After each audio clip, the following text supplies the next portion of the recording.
Fala, otaku! Bem-vindo ao nosso canal. Aproveita aí e vai metendo o dedo no like, porque vamos falar de One Punch Man.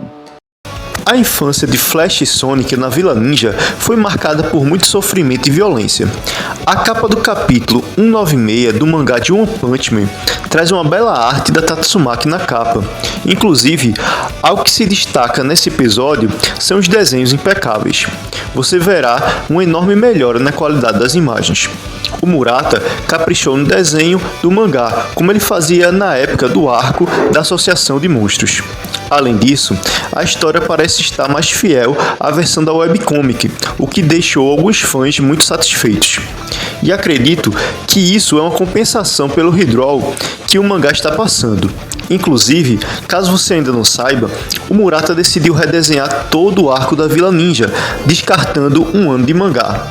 Ou seja, aquela cena épica do Saitama segurando o corte dimensional com a ponta dos dedos deixou de ser canônica e pode não ser reaproveitada. E o mesmo podemos dizer sobre a luta entre Blast e Void. Não sabemos o que irá mudar e o que será mantido. O mangá estava no capítulo 211 e voltou para o capítulo 195.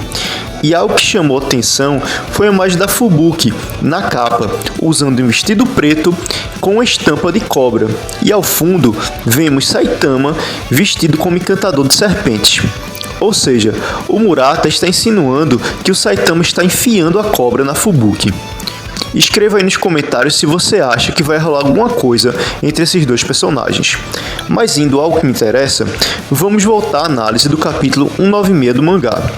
A história inicia mostrando as instalações da Vila Ninja, cujo prédio principal tem o mesmo formato do Cubo de God. Esse capítulo foi narrado por Flash, que relata como foi sua violência infância na Vila Ninja. Ele conta que a vila reunia órfãos menores de idade, que eram treinados durante 10 anos e se tornavam assassinos.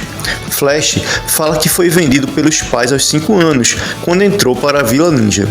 Ele tentou escapar várias vezes, sem sucesso, e guarda até hoje as cicatrizes das punições que recebeu após suas tentativas frustradas de fuga. Os dormitórios da vila eram apertados e sem janelas, parecendo uma cela de prisão. Na vila, os dias duravam 72 horas, das quais apenas 6 horas podiam ser usadas para dormir. A comida não tinha sabor e todas as informações de fora eram bloqueadas. Os alunos viviam como máquinas e todo o tempo era usado para aprender técnicas de assassinato. Era proibido demonstrar qualquer emoção humana e os que conseguiam fazer isso eram considerados os melhores alunos, ou seja, era um lugar digno de ser chamado de inferno. Em seguida, o mangá mostra um campo de treinamento, onde o instrutor dá orientações aos alunos que são tratados com bastante rigidez e é mantida uma disciplina bem rigorosa no estilo militar. Eles são orientados a não considerar os colegas de treino como companheiros e é proibida a criação de qualquer vínculo emocional ou amizade entre eles. E caso eles os encontrem no futuro, eles terão que matar uns aos outros. E eles nunca deixam a guarda baixa, pois poderão ser apunhalados a qualquer momento. Flash explica que os alunos com notas baixas eram submetidos aos treinamentos mais pesados. Eles eram levados aos seus limites, mas sem causar danos permanentes, pois os alunos eram vistos como um recurso valioso e uma futura fonte de renda para a Vila Ninja. Eles eram mantidos vivos com o uso de remédios feitos com métodos secretos. E com o tempo, o Flash passou a falhar de propósito. Ele errava de maneira intencional para poder passar pelos treinamentos mais difíceis. Nesse momento, vemos Flash e Sonic adolescentes. Sonic demonstra empatia com Flash e eles se apresentam. E Sonic se oferece a ajudar Flash e a ensiná-lo técnicas. Sonic também era considerado uma falha e era um rebelde, e começou a dar dicas para Flash sem pedir nada em troca. Naquela época, eles tinham um físico similar e viraram parceiros de treino, possibilitando que eles evoluíssem de uma forma superior aos outros integrantes da vila. Além disso, o Sonic era a única pessoa com quem Flash conversava, e esse convívio fez o Flash recuperar emoções que lhe foram arrancadas pelo treinamento. o que deixou o ninja loiro muito grato. Eles foram submetidos a várias missões, e em uma ocasião eles foram jogados em uma floresta cheia de bestas geneticamente modificadas. E a missão era pagar a própria presença e sobreviver por 720 horas. Mas eles trabalharam juntos e conseguiram eliminar todos os monstros em apenas um dia. E no restante do tempo eles ficaram estudando e aprimorando suas técnicas. À noite eles sentam ao redor de uma fogueira e Sonic revelou que deseja assumir o controle da Vila Ninja para poder impedir que outros órfãos passem pelas mesmas dificuldades que ele passou e possam viver em um ambiente mais livre. Pois para Sonic, o que tem real valor é poder viver a vida do jeito que desejar. E Sonic convida Flash para se juntar a ele em sua jornada. Mas Flash escondia suas próprias intenções, e vários anos passaram.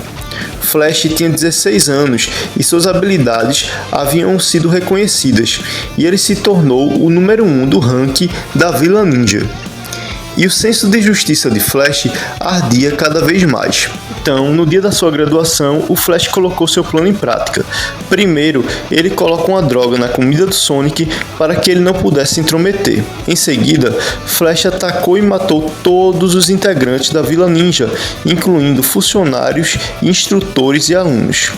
E a única pessoa que ele poupou foi o Sonic, que estava acamado e não presenciou o massacre praticado por Flash. Alguns anos se passaram e Flash se tornou um membro da Associação de Heróis, tornando-se um herói profissional e utilizando suas habilidades para fazer o bem. Por outro lado, o Sonic se tornou um assassino e mercenário. Após isso, o mangá mostra que essa história foi contada por Flash, que estava no apartamento de Saitama, juntamente com Blast, City e Manako. Após isso, Saitama questiona o que eles estão fazendo no seu apartamento. Então Flash responde que quando o mestre tem tempo para contar um pouco do seu passado para o discípulo, o mínimo que o aprendiz tem que fazer é oferecer um pouco de chá para o seu mestre.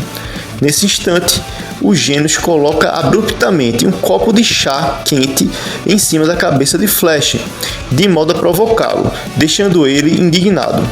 Vale ressaltar que Genos está morando no apartamento ao lado de Saitama e fez um buraco na parede e colocou uma escotilha para facilitar a comunicação com seu mestre Saitama. E Genos deduz que Sonic guarda rancor de Flash por causa do que aconteceu na Vila Ninja. Então, Genos questiona o motivo pelo qual Flash tem deixado Sonic vivo. E Flash se justifica dizendo que colocou veneno no ensopado de Sonic e que isso deveria ter deixado ele à beira da morte.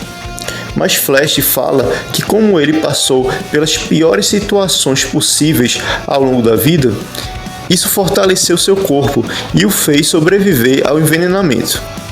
Contudo, Blast deduz em pensamento que a real intenção de Flash era apenas afastar Sonic do massacre, e que Flash não tinha intenção de tirar a vida de Sonic. E como é típico de Saitama, ele não deu a menor atenção a toda a conversa que rolou, e a única coisa que lhe chamou a atenção foi quando Flash falou sobre ensopado. Então, Saitama mudou o rumo da conversa e diz que tem um pouco de brócolis e cenoura na geladeira. Ou seja, ele está esperando que as outras pessoas participem da preparação do ensopado e forneçam carne para ele. E é bem provável que no próximo episódio vá rolar uma refeição em grupo na casa do Saitama, como já aconteceu em capítulos anteriores. Curtiu o vídeo? Então capriche no like e inscreva-se no canal.